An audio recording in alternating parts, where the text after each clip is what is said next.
the mystery cults were rites and rituals that one could elect to participate in, or one could be invited to participate in. And we think about, something like Freemasonry in these days. So it's, secretive, and there are, certain rites and rituals that people don't talk about, and there are certain things that are done in the name of various symbols and whatnot. And so the mysteries took a number of different forms in the ancient Greek and Roman world, and these were prestigious in many cases. And really, rites and rituals generally are associated with some measure of prestige insofar as religion is proportionally important in the world, and insofar as the rites and rituals were expensive. Some of the rituals were expensive to engage in. The Taurobolium is one that I've mentioned previously, where one sacrifices a bull, and more or less, so you've got this pit dug, and then the bull is over the individual, and the individual is soaked in the blood of the bull as it's sacrificed. A bull is a very expensive thing to sacrifice, and perhaps the most expensive animal, the most valuable animal to sacrifice. And so this would have limited participation to those who are wealthy enough to be able to do so. And the initiatory rituals with respect to the mystery cults are interesting for reasons that we've really already talked about here, but I want to bring out. And specifically, it's that they're voluntary. They're things that the individuals have to press for involvement in, and presumably the individual will come to a personal religious experience that will be valuable to him or her. Now, this seems obvious, perfectly obvious to us, that one engages in religious rituals voluntarily, and one does so in hopes of some kind of spiritual experience. I mean, this is more or less the way that we approach religion now. But this would have been unusual in religious history, and this development is significant insofar as the rites and rituals were seen to be connected with the lives of the individuals, but not for the individuals in the same way. They were more or less for the community and for the society at large in more traditional societies. And so the emergence of something like the mystery cults, which are associated specifically with individual religious attainment and spiritual experience, is something remarkable. That in itself is a remarkable development.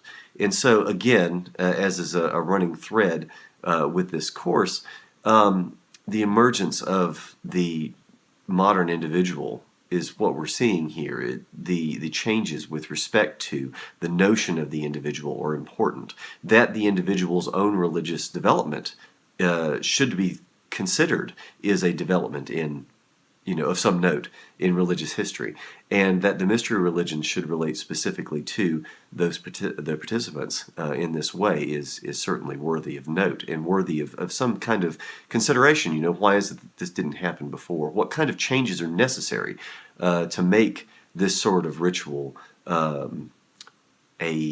need? Something that people want, something that people seek out, and something that people are inclined to create and to do. Now, a couple of other historical points here. There was a competition, more or less, between different initiatory cults, between mystery religions, during Greek and Roman times, and especially during the time of the earliest days of Christianity. And so this is salient, of course, because certain aspects of the personal quest for religious experience, of course, are going to be mirrored in some sense in Christianity. And so one of the competitors for Christianity was the experience of the various mystery religions. And so it's worth thinking of some of the developments in terms of Christian history in light of some of the other forces that they were vying with at the time for people's attention. In fact, one way of thinking about Christian history in terms of the crystallization of dogma and the crystallization of institutional structures and practices and these sorts of things is partially reactionary. Now, it's not, of course, not entirely reactionary, and that might be, kind of reductive to suggest such a thing. But it is at the very least clear, especially with heresies. When you see the various famous heresies, you see frequently dogma crystallize in the wake of those heresies. So one has to be more specific about what Christian Catholic in this form, in this time, what Catholic dogma is, so as to specifically exclude what they're competing with, that is, the heresies. And in the earliest days of Christianity, they competed with the Gnostics, and then also with the philosophies, Stoicism, for instance, in ancient Rome, and also with the mystery religions. And so learning about early Christianity, one way of understanding some of the earliest Christian history is and should be done by way of a study of the mystery religions. One of the other aspects of the mystery religions that's famous and worthy of note is the idea that they are secret and that they are unspeakable, so that people were sworn to secrecy with respect to what happened. And of course, you had certain leaks and conspiracies and all these sorts of things. But ultimately, what Burkert points out, and what is really worth noticing, is that the mystery rites were something that were unspeakable, because if they were revealed in a different situation, then they would appear to be insignificant. They would appear to be meaningless. The culmination of the kind of, orgiastic buildup of the mystery religion, of the mystery rites in Eleusis, is the holding up of a single ear of grain in light of Kor and Persephone. Holding up a single ear of grain, wow, that's really not very, who cares in many ways, right? So, I mean, if you tell somebody this out of that context, then it may not seem very significant at all.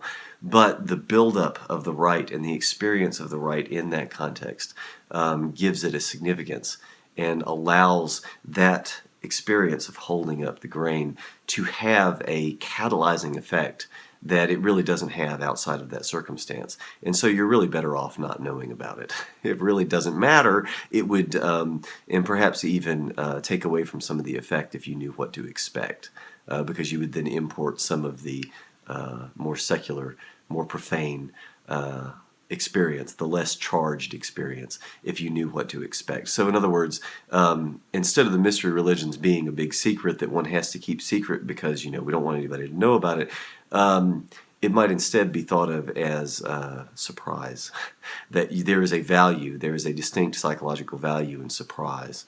And so the build-up, it's important to be able to, it's like watching a movie for the first time. If somebody gives you a plot summary before you watch the movie, it spoils some of the effect. And so this is the same kind of thing with the mystery religions. But it's worth knowing that the mystery religions, the mystery in the mystery rites, is not all that terribly profound if you take it out of that context. So in other words, the real mystery is not just the act itself, but it's the entire experience that goes into it.